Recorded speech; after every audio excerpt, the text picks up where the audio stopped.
الحمدللہ معز الاسلام بنصری و مذل الشرک بکاری.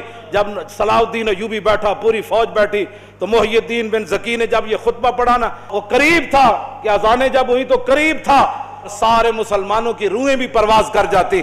تو اگر ہم آپ کو ایسی باتیں سناتے ہیں حضور کی عشق اور محبت کی کہ قریب ہے کہ آپ کی روحیں بھی اوپر اڑ جائے، تو پھر آپ کان بند نہ کرے.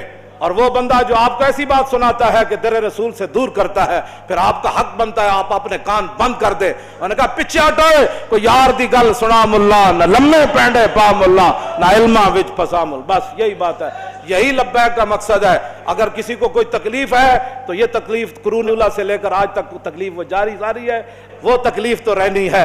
جب تک حق اور باطل ہے تو وہ تکلیف رہنی ہے. جب تک محمد عربی کے غلام موجود ہے اور حضور کے دین کے دشمن موجود ہیں، موسیٰ و فرعون و شبیر و یزید، ایند و قوت از حیات آمد پدید. اقبال کہتا ہے حق اور باطل کی ٹکر شروع سے چلی ہے اور تا صبح قیامت یہ جاری اور ساری رہے گی. لیکن امتحان حق والوں کا ہے کہ وہ کب تک کھڑے رہتے. وہ جب کھڑے ہو جائیں گے تو پھر مدد ضرور آ جائے گی، اور اگر وہ بزدلی اختیار کریں گے تو پھر بزدل قوم کی مدد نہیں کی جاتی. ہاں جی، یہ تو حضور نے فرمایا بزدلوں کی رب کبھی بھی مدد نہیں کرتا. یہ تو غزوہ احد کے موقع پر حضور نے فرمایا بزدل بندے کی اللہ مدد نہیں کرتا. اور اس کے لیے پہلی شرط بھی یہ ہے، جنگ یرموک میں جب صحابہ کی لڑائی لمبی ہو گئی تو مسلمان خواتین نے صحابہ کو صرف مدینہ منورہ سے اتنا سارا ایک جملہ لکھا، لمبا خط نہیں لکھا، صرف اتنا ایک جملہ لکھا. فرمایا مسئلہ کیا بن گیا، اتنی لمبی لڑائی کیوں ہو گئی؟ انتم انصار اللہ. فرمایا کان کھول کر سنو، اور کسی نے دین کی مدد نہیں کرنی، تم ہی دین کے مددگار ہو، تم ہی دین کے مددگار ہو. تو یہ تاخیر کیوں ہو گئی جنگ یرموک میں؟ وہ جو جملہ ہے وہ آپ کے لیے اور میرے لیے تمام کے لیے مینار نور ہے. وہ فرمایا انتم انصار اللہ. کلمہ ہم نے پڑھا ہے تو ناموس رسالت کی بات بھی ہم نے کرنی ہے. کلمہ ہم نے پڑھا ہے تو تکالیف بھی ہم نے اٹھانی ہے. کلمہ ہم نے پڑھا ہے تو رسول اللہ کے دین کو تخت پر بٹھانا بھی ہمارا کام ہے. کلمہ ہم نے پڑھا ہے تو کفر کے سامنے ایسے کھڑا ہونا یہ بھی ہمارا کام ہے. آج کلمہ جو ہم انتم انصار اللہ، فرمایا تم ہی دین کے مددگار ہو، تم ہی اللہ کا مددگار سے مراد دین کے مددگار. آخری جملہ یہ اپنے کانوں کے اندر اس کو ایسی جگہ دیں، گھر کے تو سارے کام تیرے چلتے ہیں، جب دین کا مسئلہ ہے تو کل پر ڈال دیتا ہے.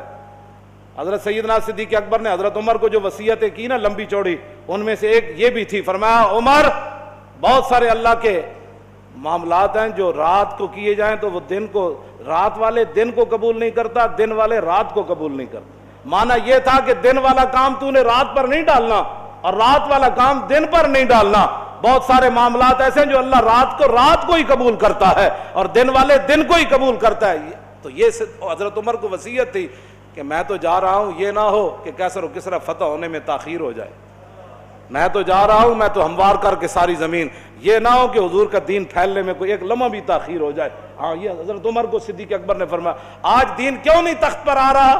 جس سے بات کرو وہ گھر کے لیے تو بڑا مخلص ہے، لیکن جب دین کی بات آئے تو کہتا ہے میرے پاس ٹائم ہی نہیں. میں آپ کے لیے دعا گو ہوں. بھائی دعا گو جن کا ہم کام کر رہے ہیں نا وہ دعا ہمارے لیے فرماتے ہیں. ہم نے تیرے لیے دعا کی درخواست نہیں کی، تو دعائیں کرتا رہے لیکن عملاً آنا میدان میں کام کر دین کا. ہاں جی، وہ تو آپ ہر بندے کا کام ہے کہ آپ جس طرح اپنے گھر کے ساتھ حساس ہے نا، اپنے بچوں کے لیے حساس ہیں، دین کے لیے ایسے حساس بن جائے. تو یہ عذر آپ میرے سامنے تو کر سکتے ہیں نا.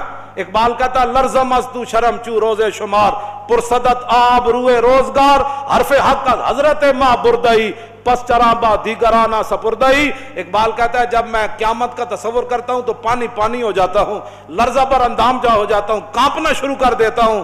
کیوں؟ کہا کہ قیامت والے دن جب رسول اللہ نے پوچھ لیا کہ اقبال اس دین کے لیے تو میں بدر سے لے کر تبوک تک گیا، میں نے 13 سال مکے میں گزارے، اور بتا لوگوں نے مجھے یہاں پتھر مارے، میرے چچا جان کے جگر اور کریجے نکالے اور سارے معاملات ہوئے، بتا تو نے میرے دین کے لیے کیا کیا؟ ایک سوال ہی کافی ہے امت کے لیے. تو کیا کہے گا امتی؟ پھر کیا عذر کرے گا؟ آذا یوم لا ینطقون ولا یوزرنہم فیاض. سورہ مرسلات کے اندر اللہ نے فرمایا وہ دن وہ ہوگا جس دن کسی کو بولنے کی اجازت نہیں ہوگی. ایسے تو لوگ بڑھ کر دیں نا، وہاں تو زبان پر مور لا دیجئے. اور ولا یوزن لہم فیعتذرون، اور یہ بھی اجازت نہیں ہوگی کہ بندہ معذرت کرے کہ نہیں جی میرے پیٹ میں بڑا درد تھا اس دن. معذرت بھی نہیں، بولنے کی بھی اجازت نہیں. بتاؤ پھر قیامت والے دن حضور کے سامنے کیسے پیشی ہو؟ اللہ کے سامنے اس دین تو اللہ نے اپنے حبیب کو عطا فرمایا، اس دین کے لیے کوئی کیا کر رہا ہے یہ مجھ سے سوال نہ کرے، اپنے آپ سے پوچھے کہ میں دین کے لیے کیا کر رہا ہوں، اور میں دین کے غداروں کے ساتھ کتنا بیٹھ کر دین کی مخالفت کرتا ہوں، اور میں دین کے غداروں کے ساتھ بیٹھ کر ناموس رسالت کر کیا بک بک کرتا ہوں۔ یہ ساری باتوں کا یہ آپ نہ کہیں گے، یہ تو لکھا جا رہا ہے نا، یہ اقرا کتابک کفا بنفسک الیوم علیک حسیبا، بس یہ کتاب ہی دی جائے گی، پڑھ لے، ہمیں بتانے کی ضرورت نہیں، تو خود پڑھ لے۔ آج اس دن سے ڈرو جس دن کتاب لیتے ہوئے بھی ووضع الکتاب فتری المجرمین مشفقین مما فیہ، جس دن مجرم ڈریں گے اوہ اس کے اندر تو لا یغادر صغیرۃ ولا کبیرۃ الا احصاها، وہ کہ اس میں تو چھوٹی سی چھوٹی چیز بھی لکھی ہوئی ہے، بڑی سے بڑی چیز بھی لکھی ہوئی ہے۔ تو اپنے آپ کو بدلو۔ یہ صرف تقریریں سننا کوئی مقصد نہیں ہے، حضور کے دین کو آگے لاؤ، آگے منہ آ گیا تو آگے کی طرف چلو، پیچھے کی طرف بس چلو۔